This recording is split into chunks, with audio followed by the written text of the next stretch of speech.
മഴ കണ്ടിരുന്നു ഞാനും മറക്കോലായും മനസ്സിൻ്റെ താളുകൾ ഒന്നിളക്കി.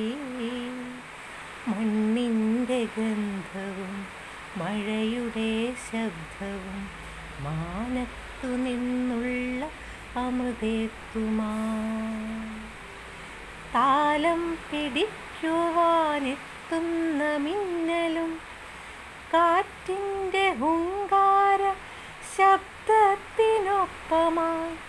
കാർമേഘപാളികൾ പൊട്ടിപ്പൊളിഞ്ഞുള്ള മേഘവിസ്ഫോടനം കേട്ടു നടുങ്ങിയ പുൽച്ചാടിക്കൂട്ടങ്ങൾ പാറിപ്പറക്കുന്നു. ഇത്തിരി നേരം വെറുതെയിരുന്നു ഞാൻ, ഒത്തിരി കാര്യങ്ങൾ ചിന്തിച്ചു കൂട്ടുമ്പോൾ ഇളകിയ മനസ്സിൻ്റെ താളുകളൊക്കെയും മഴയിൽ ഉതിർന്നലിഞ്ഞില്ലാതെയാകുന്നു.